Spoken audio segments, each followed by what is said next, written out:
Bugün şəhid mübarizin şəhadət günüdür, doğum günüdür. Allah'tan şəhidimizə rəhmət diləyirəm.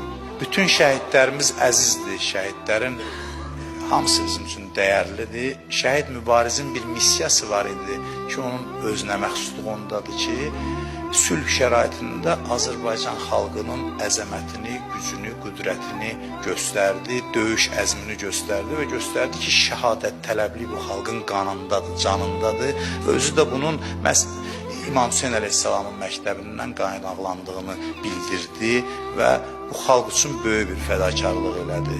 Yəni o tək başına döyüşçülər olan yerə getdi və ölümü gözünə qoyub şəhadət arzusu ilə, şövqü ilə o misilsiz qəhrəmanlığı göstərdi və elə bir yenidən diriltdi bizi və diriliyimizi göstərdi özümüzə ki, biz diriyik, biz qadirik torpaqlarımızı işğaldan azad eləməyə. Mən heç vaxt boğazdan yuxarı söz danışmamışam.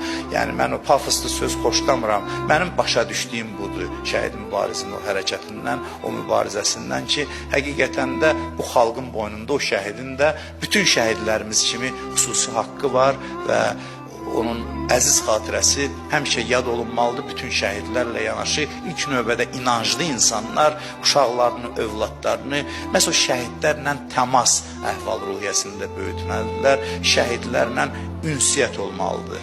Deyirlər ki, şəhidlərə nəsə hədiyyə eləsin, onlar İmam Hüseyin əleyhissalamdan xahiş edirlər, səni dua eləsinlər. Bu cümə gecəsi də bu şeydə yayılmışdı cəmaat içində. Mən elə bu gecə şəhid mübarizə ayrıca özüm də dua elədim.